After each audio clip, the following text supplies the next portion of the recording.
حضرت عمر بن العاص رضی اللہ عنہ کے اسلام لانے کا قصہ۔ حضرت عمر بن العاص رضی اللہ عنہ فرماتے ہیں کہ جب ہم غزوہ خندق سے واپس آئے تو میں نے قریش کے ان لوگوں کو جمع کیا جو میری رائے سے اتفاق کیا کرتے تھے اور میری بات سنا کرتے تھے۔ میں نے ان سے یہ کہا، اللہ کی قسم تم لوگ جانتے ہو کہ میں دیکھ رہا ہوں کہ محمد علیہ السلام کا دین تمام دینوں پر بری طرح غالب آتا جا رہا ہے۔ مجھے ایک بات سمجھ میں آئی ہے، تم لوگوں کا اس کے بارے میں کیا خیال ہے؟ انہوں نے کہا، وہ کیا بات ہے؟ میں نے کہا، میرا خیال یہ ہے کہ ہم نجاشی کے پاس چلے جائیں اور وہیں رہا کریں، پھر اگر محمد علیہ السلام ہماری قوم پر غالب آ گئے تو اس وقت نجاشی کے پاس ہوں گے، کیونکہ نجاشی کے ماتحت ہو کر رہنا ہمیں محمد علیہ السلام کے ماتحت ہو کر رہنے سے زیادہ پسند ہے، اور اگر ہماری قوم غالب آ گئی تو ہم جانے پہچانے لوگ ہیں، وہ ہمارے ساتھ بھلائی کا ہی معاملہ کریں گے۔ سب نے کہا، یہ تو بہت اچھی رائے ہے۔ میں نے کہا، اس کو دینے کے لیے کچھ ہدیے جمع کر لو۔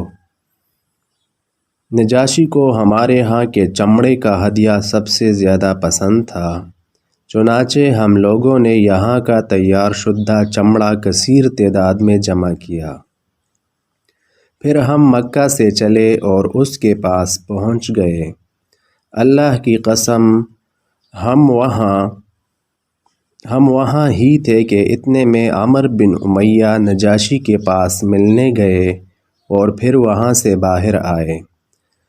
تو میں نے اپنے ساتھیوں سے کہا، یہ عمر بن امیہ ہیں، اگر میں نجاشی کے پاس جا کر ان سے ان کو مانگ لوں اور وہ مجھے یہ دے دیں اور میں ان کی گردن اڑا دوں تو قریش یہ سمجھیں گے کہ میں نے محمد علیہ السلام کے قاصد کو قتل کر کے ان کا بدلہ لے لیا ہے۔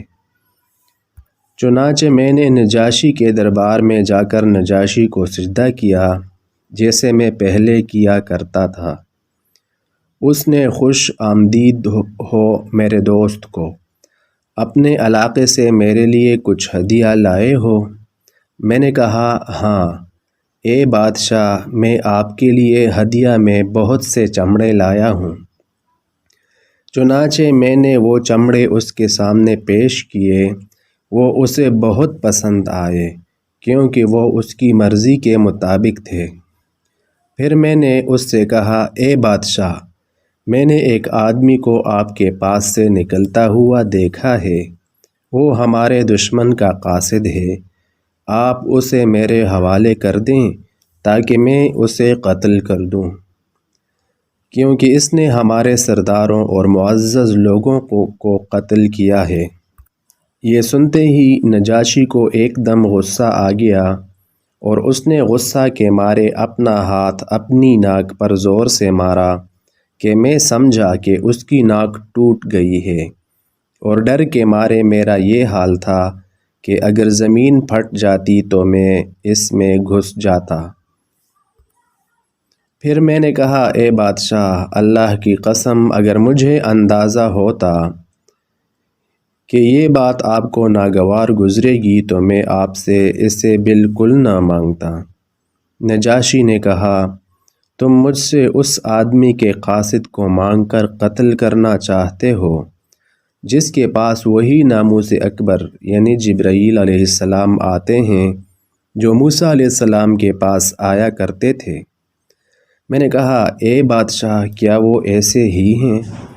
اس نے کہا، تیرا ناس ہو اے عمر، میری بات مان لے اور ان کا اتباع کر لے، کیونکہ وہ حق پر ہیں اور وہ اپنے مخالفوں پر ایسے غالب آئیں گے جیسے حضرت موسیٰ بن عمران فرعون اور اس کے لشکر پر غالب آئے تھے۔ میں نے کہا کیا تم مجھے ان کی طرف سے اسلام پر بیعت کرو گے؟ اس نے کہا ہاں۔ پھر اس نے ہاتھ بڑھا دیا اور میں ان کے ہاتھ اسلام پر بیعت ہو گیا۔ پھر میں اپنے ساتھیوں کے پاس باہر آیا تو میری رائے بدل چکی تھی۔ اپنے ساتھیوں سے میں نے اپنا اسلام چھپائے رکھا۔ پھر حضور صلی اللہ علیہ وسلم کی خدمت میں حاضر ہو کر اسلام لانے کے ارادے سے میں وہاں سے چل پڑا۔ راستے میں مجھے حضرت خالد بن ولید ملے۔ وہ مکہ سے آ رہے تھے۔ یہ واقعہ فتح مکہ سے کچھ پہلے کا ہے۔ میں نے کہا اے ابو سلیمان کہاں جا رہے ہو؟ انہوں نے کہا اللہ کی قسم بات واضح ہو گئی اور یہ آدمی یقیناً نبی ہیں۔ اللہ کی قسم میں ان کے پاس مسلمان ہونے جا رہا ہوں۔